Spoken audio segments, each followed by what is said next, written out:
இன்றைய வாசகங்கள் மூன்றுமே நமக்கு வெளிப்படுத்துவது என்னவென்றால், இறைவனுடைய தொடர் பராமரிப்பு நம்முடைய வாழ்க்கையில் எவ்வாறாக இருக்கிறது என்பதனை நாம் சிந்திக்கவும் செயல்படவும் இன்றைய மூன்று வாசகங்களுமே நமக்கு நல்குகிறது.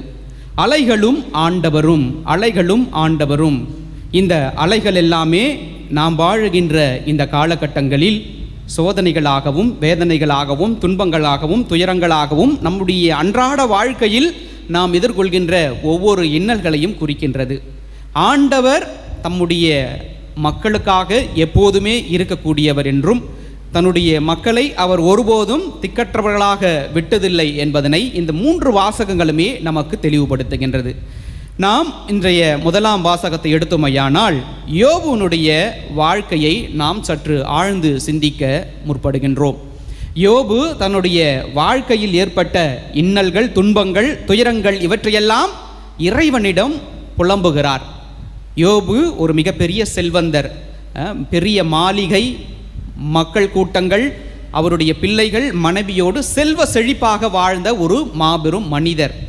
ஆனால் இவை அனைத்துமே நாட்கள் கடக்க கடக்க அவர் இழந்து கொண்டே வருகிறார். தன்னுடைய செல்வங்களை இழக்கிறார், பெரிய செல்வமான தன்னுடைய உடல் நலங்களையும் இழக்கிறார், தன்னுடைய பிள்ளைகளை மதிப்பு பெறாமல் போகிறார், தன்னுடைய மனைவியிடமிருந்து அனைத்தும் போகிறது, மனைவியை கடுமையாக பேசுகின்ற வார்த்தைகளுக்கு இன்னல்களுக்கும் உள்ளாக்குகிறார். அவரோடு துணை நின்ற தன்னுடைய அவருடைய தோழர்களும் அவரை, யோபு நீ என்ன பாவம் செய்தாய் என்று தெரியவில்லை, அதனால்தான் கடவுள் உன்னை இவ்வாறாக ஒரு சூழ்நிலைக்கு உன்னை கையளித்து விட்டார் என்கின்ற ஒரு குறுகிய மனப்பான்மையில் அவரோடு சுற்றி வாழ்ந்த எல்லா மக்களுமே சாடுகிறார்கள். அது அன்று மட்டுமல்ல, இன்று நமக்கும் அது பொருந்தும். நமக்கு எப்பெல்லாம் சோதனைகள் வருகிறதோ பிறர் நம்மை பார்த்து சொல்வது, நீங்கள் செஞ்ச பாவமோ என்னவோ தெரியல, கடவுள் உங்களை தண்டிக்கின்றார். உண்மையினிலே நம்முடைய கடவுள், வாழும் கடவுள், யாவே கடவுள், அப்பா தந்தை மகன் இயேசு எப்போதுமே நம்மை தண்டிக்கின்ற கடவுளாக இருந்தது கிடையாது, தண்டிக்கின்ற கடவுளாக இருந்தது கிடையாது. அந்த விதத்தில் தந்தையாம் கடவுள் யாவே ஒருபோதும் தன்னுடைய மக்களை தண்டிப்பது கிடையாது. ஆனால் தான் விரும்பியவர்களை, யார் மீது அவருக்கு ஆழ்ந்த அன்பும் அக்கறையும், யார் மீது அவருக்கு மிகுந்த கரிசனையும் இருக்கிறதோ, மிகுந்த நம்பிக்கை இருக்கிறதோ, அவர்களை இன்னல்களுக்கும் சில கஷ்டங்களுக்கும் உட்படுத்தி கொள்ள தீயவனுக்கு உரிமை கொடுக்கின்றார். இதோ என்னுடைய அன்பார்ந்த மகன் யோபு இருக்கிறான். அவன் எந்த காலங்களிலும் எந்த சூழ்நிலைகளிலுமே என்னுடைய பராமரிப்பில் வாழக்கூடியவன், என்னை ஒருபோதும் வஞ்சிக்க மாட்டான், என்னை ஒருபோதும் ஏசி பேச மாட்டான். நீ அவனுக்கு என்ன துன்பங்கள் கொடுத்தாலும் பரவாயில்லை, அவன் என்னுடைய இறை அன்பிலிருந்து விலகிவிட மாட்டான். எப்பொழுதுமே நான் அவனுடைய வாழ்க்கையின் மையமாக இருக்கிறேன் என்பதனை அவன் அவ்வப்போது நீர் ஏற்படுத்துகின்ற சோதனைகளில் உனக்கு எதிராக என்னை வாழ்த்தவே அவனுடைய வாழ்வை வாழ்வான் என்பதனுடைய ஒட்டுமொத்த நிமித்தம்தான் இன்றைய முதல் வாசகம். தன்னுடைய நண்பர்கள் வெறுத்தார்கள், குடும்ப உறுப்பினர்கள் வெறுத்து ஒதுக்கினார்கள், பெரிதும் செல்வமாயிருக்கிற தன்னுடைய உடல் நலம் அவனுக்கு பேணி காக்க முடியவில்லை, எல்லாம் போகிறது. ஆனாலும் கூட கடவுளை அவன் சிக்கென பிடித்து கொள்கின்றான். இங்கு இறைவன் தீயவனாகிய சாத்தானுக்கு பர்மிஷன் கொடுக்கிறாரு.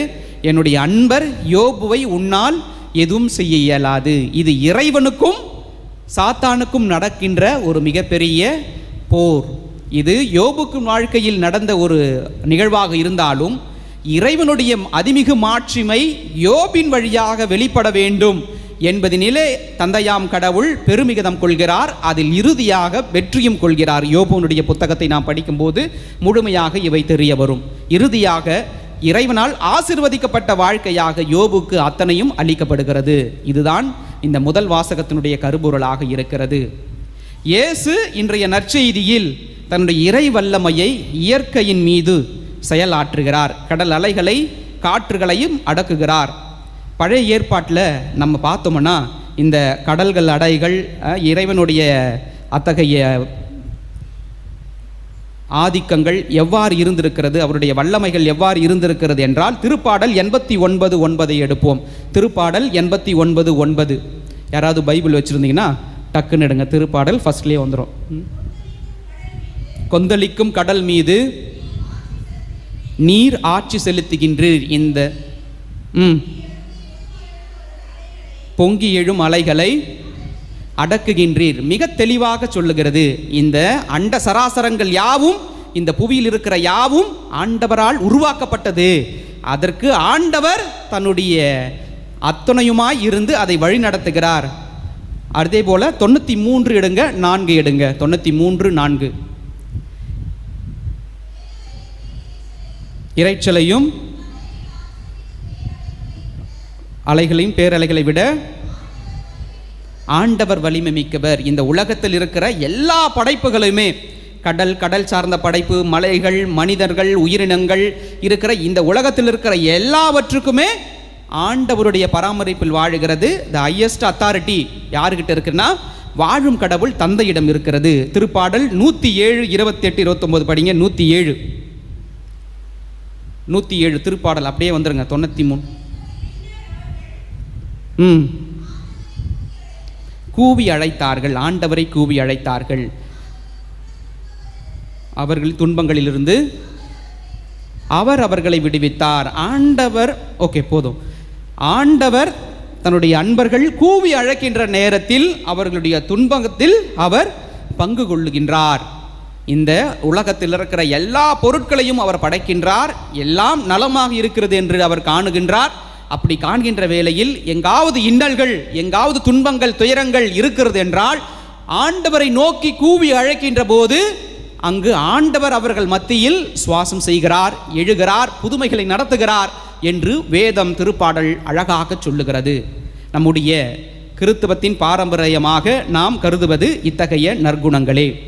புனித அகுஸ்தீனார் அவர்களுடைய சொற்பொழிவிலே 51வது சொற்பொழிவில் மிக அழகாக சொல்லப்படுகிறது. கிறிஸ்துவ வாழ்வின் சான்றாக இருப்பது என்ன அப்படி என்றால், இந்த அலைகளும் அலைகளை சார்ந்த இந்த செயல்பாடுகளும் இன்று எவ்வாறு வெளிப்படுகிறதோ அதுபோல நம்முடைய வாழ்க்கையில் முழுமையாக துன்பங்கள், துயரங்கள், கண்ணீர்கள் எப்போதும் இருக்கும். இவை அனைத்தும் நான் முதல் வாசகத்தில் சொன்னது போல யோபுவின் வாழ்க்கை எவ்வாறு சாத்தான் ஆதிக்கத்தோடு ஏற்படுத்தினானோ அதனை போன்று நமது வாழ்க்கையில் ஏற்படுகின்ற எல்லா இன்னல்களுக்கும், எல்லா துன்பங்களுக்கும் காரணம் நம்முடைய செயல்பாடாக இருந்தாலும் அதற்கெல்லாம் காரணமாக இருப்பவன் சாத்தான். அவனுடைய செயலின் ஆக்கமாக நமது வாழ்வில் துன்பங்கள் வந்தாலும் இவற்றிலெல்லாம் இருந்து நம்மை காப்பவர் மத்தேயு 8ஆம் அதிகாரம் 23, 27 அழகாக சொல்லப்பட்டு இருக்கிறது. இயேசு மட்டுமே இவற்றிலிருந்து நம்மை மீட்க முடியும். நமது மீட்பரான இயேசு மட்டுமே நம்மை மீட்க முடியும். இந்த உலகில், நாம் வாழுகின்ற உலகில் எல்லா இடங்களிலுமே இப்பேற்பட்ட சூழ்நிலைகள் இருப்பதுண்டு. நமது படகில் நாம் வாழுகின்ற இந்த சூழ்நிலையில் இயேசு இருக்கிறார் என்று நாம் நம்புகிறோம். நமது வாழ்க்கையில் இயேசு இருக்கிறார் என்று நம்புகிறோமா? இயேசு இருக்கிறாரா இல்லையா? நமது வாழ்க்கையில், நம்ம அன்றாட வாழ்க்கையில் இயேசு இல்லைன்னா நம்மளால் வாழ முடியுமா? அப்படின்னா நம்ம என்ன சொல்லுவோம்? இயேசு இருக்கிறாரா இல்லையா? வாயை திறக்கிற வரைக்கும் நான் வேறு எதுவும் கேட்க மாட்டேன், இந்த கேள்வி மட்டும் தான் கேட்டுட்டு இருப்பேன். நீங்கள் வாயை திறந்து பதில் சொல்கிற வரைக்கும் நான் இதைத்தான் கேட்டுக்கொண்டிருப்பேன். இயேசு இருக்கிறாரா இல்லையா? இயேசு இருக்கிறாரா இல்லையா? குட். இயேசு இருக்கிறார் என்பதனால் உங்களுக்கு சோதனை வந்துவிடக்கூடாது என்பது அர்த்தமல்ல.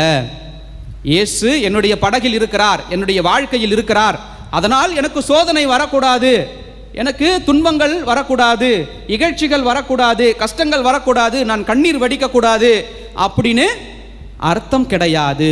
இயேசு உங்கள் படகில் இருந்தால், இயேசு உங்கள் வாழ்க்கையில் இருந்தால் கண்டிப்பாக உங்கள் வாழ்க்கையில் கண்ணீர் இருக்கும், துயரம் இருக்கும், துயரங்கள் இருக்கும். ஆனால் அந்த நேரங்களில் நீங்கள் இறைமகன் இயேசுவை மறந்துவிடக்கூடாது. அவர் கைகளை பிடித்து கொண்டு உங்களுடைய காலங்கள் ஈடேற்றம் காண அவர் உங்களுக்கு உதவிடுவார் என்பதுதான் இன்றைய நிமித்தம். இன்று இயேசுவோடு இந்த சீடர்கள் இயேசுவோடு பயணிக்கிறார்கள். அவர்களுடைய வாழ்க்கையினிலே இன்று அவங்க போராடுறாங்க. நாங்கள் எல்லாம் சாக போகிறோமே, உனக்கு கவலையா இல்லையா அப்படின்னு கேட்குறாங்க இயேசுவை பார்த்து. இயேசு அவர் கூடவே இருக்கிறாரு. தன்னுடைய பணிவாழ்வு முழுவதும் அவர்கள் செய்த அற்புதங்கள், அடையாளங்களை எல்லாம் பார்த்த மக்கள், சீடர்கள் இயேசுவை பார்த்து கேட்குறாங்க, நாங்கள் சாக போகிறோமே ஆண்டவரே, உனக்கு கவலையா இல்லையா அப்படின்னு சொல்லிட்டு. நாமும் அன்றாடம் கேட்டுக்கொண்டு தான் இருக்கிறோம். இந்த கோவிலில் வரும்போது நிறைய பேர் நண்பர்களே வரும்போது அழுது ஜெபித்து கொண்டிருப்பார்கள். ஒரு சில நேரங்களில் மிக தெளிவாகவே கேட்கும், ஏன் ஆண்டவரே உனக்கு கண் இல்லையா, எனக்கு மட்டும் ஏன் இவ்வளவு துன்பங்கள் இவ்வளவு துயரங்கள், என்னால் தாங்கிக்க முடியலையே அப்படின்னு சொல்லிட்டு நிறைய பேர் கண்ணீர் வடித்து அழுது புலம்பி ஆண்டவரையே கேள்வி கேட்கின்ற அளவுக்கு நம்மில் பல பேர் இருக்கிறார்கள். அது இயல்புதான். அப்பா தந்தையிடம் நாம் கேள்வி கேட்கலாம், தப்பு ஒன்றும் கிடையாது. நமது தந்தை நமது உள்ளத்தை அறிந்தவர், நாம் கேட்கின்ற கேள்விகளுக்கு அவர் கண்டிப்பாக பதில் கூறுவார். ஆனால் இறைவன் என் வாழ்க்கையில் இருக்கிறார் என்பதனால் எனக்கு சோதனை வரக்கூடாது, துயரங்கள் வரக்கூடாது, துன்பங்கள் வரக்கூடாது என்பது கிறிஸ்துவ வாழ்க்கை கிடையாது. கிறிஸ்துவ வாழ்க்கை என்பது சோகம் நிறைந்தது, துன்பம் நிறைந்தது, கண்ணீர் நிறைந்தது. இறைமகன் இயேசு இந்த அண்ட சராசரங்களையும் படைத்து ஆளுகின்ற யாவே தந்தையினுடைய மகன் இந்த உலகிற்கு வணங்குகின்ற போது அழகாக மாலை மாளிகையில் பிறந்து வேற லைஃப் வாழ்ந்திருக்கலாம். ஆனால் அனைத்தையுமே அவர் துறந்து தனக்கு நிகழப்போகிற எல்லாவற்றையுமே ஆண்டவர் இயேசு கிறிஸ்து முன்பே அறிகிறார். தான் துன்பப்பட போகிறேன், துயரப்பட போகிறேன், இகழ்ச்சிகளுக்கு உள்ளாகப்பட போகிறேன், யூதர்களுடைய வசைப்பேச்சுக்கு நான் ஆளாக போகிறேன், இருந்தாலும் நான் இந்த மக்களுக்காக தன்னுடைய வாழ்க்கையை கொடுக்க போகிறேன், இவர்களுக்காக நான் மீண்டும் எழுந்து வந்து இவர்கள் வாழ்க்கையை நல்முறைப்படுத்துவேன் என்று இயேசுவுக்கு ஏற்கனவே தெரியும். நாம் வணங்குகின்ற இயேசுவின் வாழ்க்கையிலே இந்த துன்பங்கள் துயரங்கள் இருந்ததென்றால் கிறிஸ்தவர்களாகிய நாம் எம்மாத்திரம்? என்னுடைய வாழ்க்கையில் துன்ப துயரங்கள் வரக்கூடாது என்பது எத்தகைய சான்றாக அமைகிறது? இந்த அண்ட சராசரங்களையும் படைத்த ஆண்ட யாவே தந்தையினுடைய மகன், அவருடைய வாழ்க்கையிலேயே துன்ப துயரங்கள் வந்திருக்கிறது. அழுதிருக்கிறார், அடி வாங்கியிருக்கிறார், சாட்டையடி வாங்கியிருக்கிறார். அப்பா தந்தையிடம் அவர் முறையிட்டு இருக்கிறார். ஆண்டவரே, நம்மளை போலவே வந்து கதறேன் இல்லையா, அது போலவே ஆண்டவரிடம் அவர் முறையிட்டிருக்கிறார். முடியுமானால் விருப்பமானால் இந்த துன்பம் கிண்ணம் என்னை விட்டு அகலட்டும், ஆனால் என் விருப்பம் அன்றி உன் விருப்பம் என்று அவர் எப்போதுமே தன்னுடைய அப்பா தந்தையை தன்னுடைய வாழ்க்கையின் மையமாக வைத்து செயல்பட்டதன் நிமித்தமாகத்தான் அவர் இறைமகனாகவும் நம்முடைய வாழும் கடவுளமாக நமக்குள் இருந்து நம்மை செயலாற்றுகிறார். ஆகையால் கிறிஸ்தவர்களாகிய நமக்கும் no more luxurious life, we cannot have the bedrolls of life, we have some more experience better than this. நம்ம வாழ்க்கையிலையும் ஒரு சில நேரங்களில் துன்பங்கள் வரும். அதையெல்லாம் அப்படியே எடுத்துக்கொண்டு இறைவனோடு நாம் பயணிக்கின்ற போது, இந்த படகில் பயணிக்கும் போது அந்த சூழ்நிலையை மாற்றக்கூடியவராக இறைமகன் இயேசு இருக்கிறார். இந்த சீடர்களெல்லாம் பயந்ததற்கு ஒரு காரணம் இருக்கிறது. நமது விவிலிய பின்புலங்களிலிருந்து பார்த்தோமானால் யூதர்களுடைய மனநிலை என்பது இந்த கடல் சார்ந்த பகுதிகள், இந்த கடலில் பயணிக்கின்ற போதெல்லாம் கடலில் இருக்கிற தண்ணி எல்லாம் சாத்தானுக்குரியது, சாத்தானுடைய கண்ட்ரோல் இருக்கிறது என்கின்ற ஒரு மனப்பான்மையில் வாழக்கூடியவர்கள் தான் யூதர்கள். ஆனால் இறைமகன் இயேசு அவர்களோடு இருந்து அவர்களை பக்குவப்படுத்துகிறார், அந்த நிலையை சமூகமாக மாற்றுகிறார். இறையாதே அப்படின்னு சொல்லிட்டு வாழ்க்கையில் அவர்களுக்கான வாழ்வை கொடுக்கின்றார். இதுதான் இன்றைய வாழ்க்கையில் நமக்கு தேவையான ஒன்று. நம் வாழ்க்கையில் இன்னல்கள் வரும், துன்பங்கள் வரும், ஆனாலும் இவற்றையெல்லாம் கடந்து போகின்ற பலனை நமது ஆண்டவர் இயேசு கிறிஸ்து நமக்கு அருள்வார். Praise the Lord, praise the Lord. மனிதனாய் இருக்கிற என்னால் எதையும் செய்ய இயலாது, ஆனால் கடவுளோடு நான் இணையும் போது எல்லாமே எனக்கு சுலபமாக முடியும், அனைத்தையும் என்னால் ஈடுகட்ட முடியும், அனைத்தையும் என்னால் சான்றுகளாக மாற்ற முடியும் என்பதுதான் கடவுளுடைய வல்லமை. மனிதனுடைய வாழ்வியலும் கடவுளுடைய வாழ்வின் ஊன்றுகளும் இருந்தால் மட்டுமே நம்முடைய வாழ்க்கை சமமாக நன்றாக வாழும். இந்த காலகட்டங்களிலே இந்த சீடர்கள் இயேசுவோடு பயணிக்கின்ற காலங்களில் அவர்கள் நிலத்தில் வாழ்ந்திருக்கிறார்கள், கடலை நோக்கி பயணிக்கப் போகிறார்கள். நிலத்தில் வாழ்கின்ற போது இயேசுவோடு சுமூகமான ஒரு சூழ்நிலையில் வாழ்ந்திருப்பார்கள். சென்ற இடமெல்லாம் ராஜ மரியாதை இருந்திருக்கும். இயேசு தெரிந்தோ தெரியாமலே ஒரு சில நபர்களால் ராஜ மரியாதையோடு கொடுக்கப்பட்டார். பிணிகளை போக்கினார், பசிகளை ஆற்றினார். ஆகையால் அவருக்கு ராஜ மரியாதையோட தான் கொடுத்தாங்க. எல்லாருமே அவர் ஒரு அரசலை போல பார்த்தார்கள். அப்படி இருக்கும்போது சீடர்களும் அந்த ப்ரிவிலேஜில் கொஞ்சம் தாங்களும் அனுபவிச்சுன்னு இருப்பாங்க. அப்படி இருந்தவர்கள் எல்லாருமே இயேசுவினுடைய சீடர்களில் பெரும்பாலான மீன் பிடிப்பவர்கள், கடலோர பகுதியை சேர்ந்தவர்கள், மீன் பிடிப்பவர்கள். அவர்களுக்கு நன்றாகவே தெரியும் அந்த கடலில் அவர்கள் எவ்வாறு அதை அணுக வேண்டும், அந்த கடலுடைய சீற்றம் எவ்வாறு இருக்கும், இதை நாம் எவ்வாறு கையாளலாம் என்று அவர்களுக்கு நன்றாகவே தெரியும். ஆனாலும் கூட அவர்களுக்கு அந்த அனுபவங்கள் கை கொடுக்கவில்லை. அவர்கள் வாழ்வையில் அவர்கள் பெற்ற அந்த அனுபவங்கள் கை கொடுக்கவில்லை.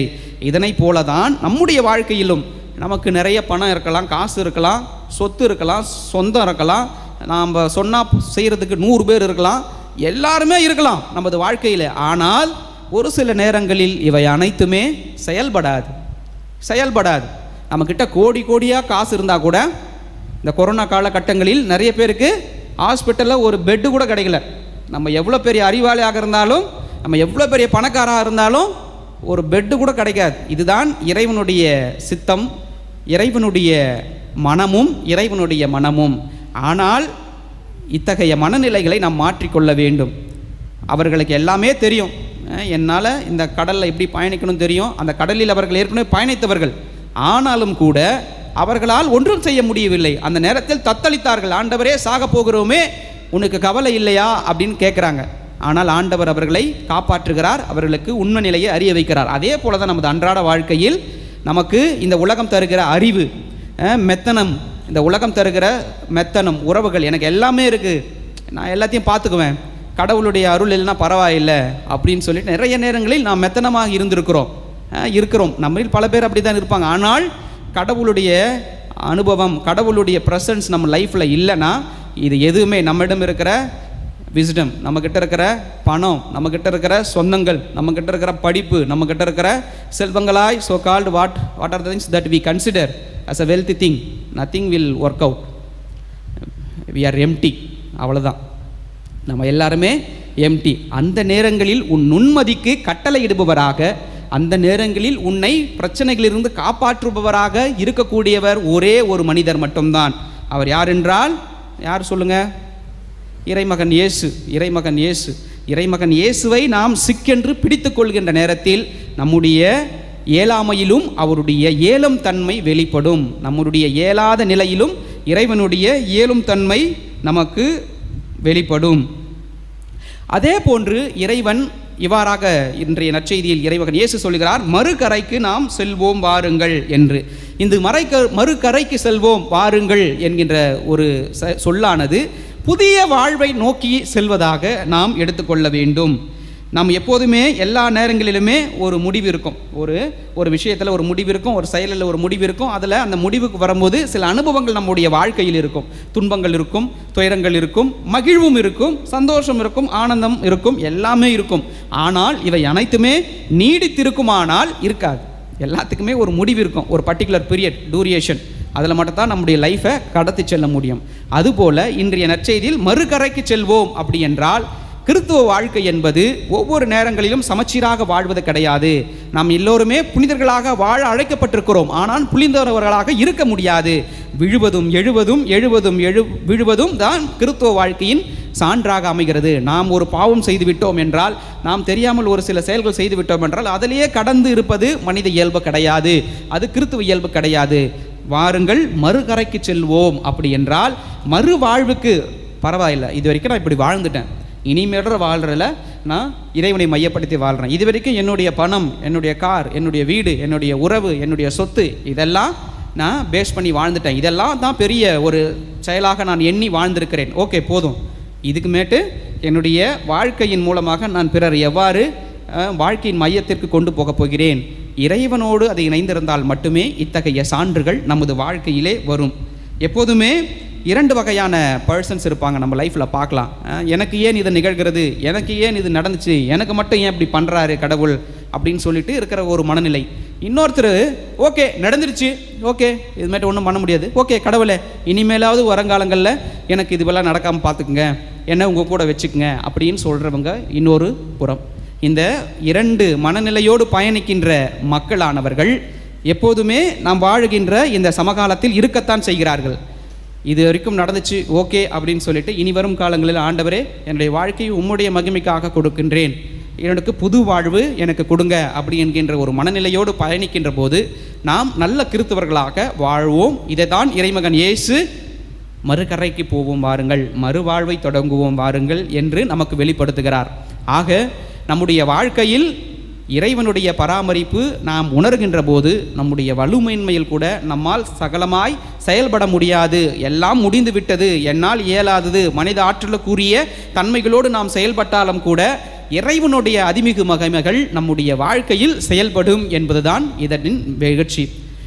மறுகரைக்கு நாம் போவோம், மறுவாழ்வை தொடங்குவோம் என்பதனை மையமாக வைத்து இறைமகன் இயேசுனுடைய வாழ்வை நம்முடைய வாழ்வோடு இணைத்து நாமும் அவரை போல, அவர் விரும்பும் மக்களைப் போல வாழ முயற்சிப்போம் இந்த தெய்வீக திருப்பலியில்.